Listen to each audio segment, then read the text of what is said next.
So why is it so difficult for sales managers to recruit and retain highly productive professional salespeople if sales is such an attractive proposition? The high turnover amongst less productive salespeople is accepted as a necessary burden for managing the sales force, but it doesn't have to be so. Research has shown that 55% of people engaged in selling are in the wrong profession, and another 20 to 25% have the essential attributes to sell, but they should be selling something other than what they're currently selling. So what does it take to be a successful salesperson?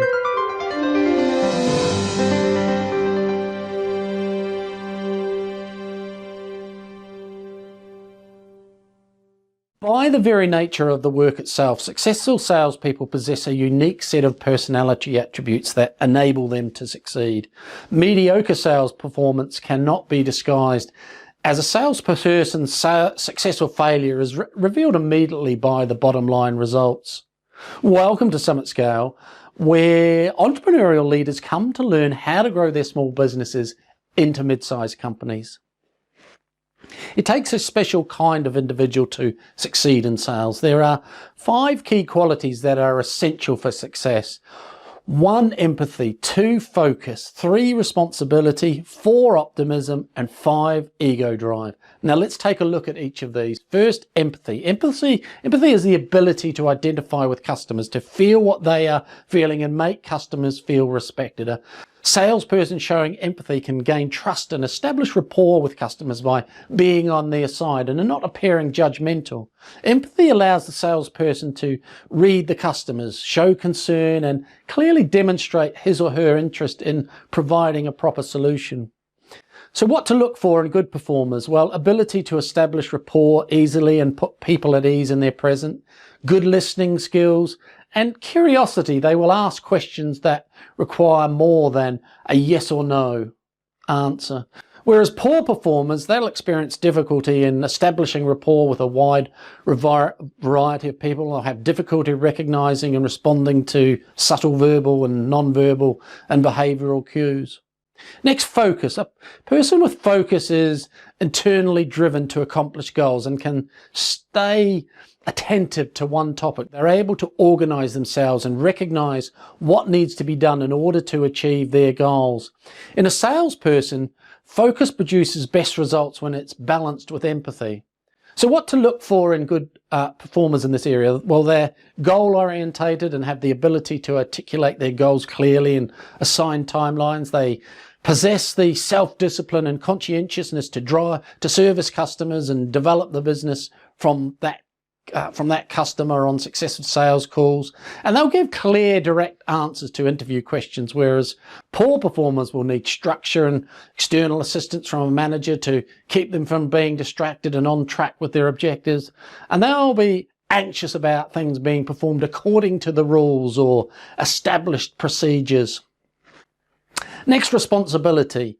A person with a strong sense of responsibility does not place blame on other people when placed in a difficult situation. They don't get defensive or blame the situation on circumstances or other people by making statements, oh, it's not my fault, boss, that consumer confidence has declined due to terrorism in the Middle East. So what to look for in good performers? They'll possess an appropriate sense of urgency, as exemplified in the need to see the sales progress and to bring situations to a resolution. They'll anticipate consequences and evaluate alternatives before acting, and they'll maintain a positive outlook towards situations and people. Tends to admire and not to criticize a lot, whereas poor performers tend to blame people, circumstances, and other external factors for why something did not succeed or why something was not completed. And they're comfortable with the status quo and perform only what is required of them. Next, optimism. This person has a persistence, a trait that is critical in the sales world because of the frequency of rejections that salespeople experience. Salespeople who possess a large amount of optimism like themselves when they encounter failure. Although disappointed, it does not destroy their positive view of themselves. They believe that they can make things better by using a different approach or by trying again.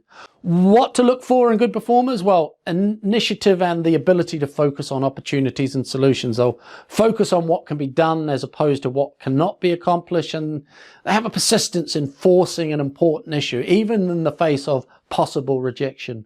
Whereas poor performers, they'll experience paralysis when faced with setbacks or problems or obstacles, and they may suffer from inconsistent performance or have a sales track record filled with peaks and valleys. And then finally, ego drive.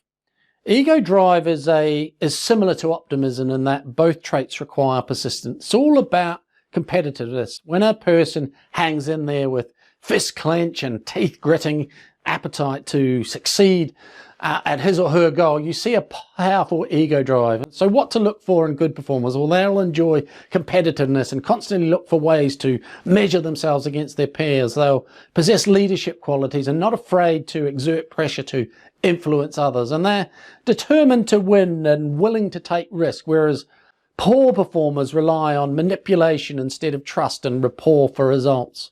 And they'll find minimal personal gratification in making a sale.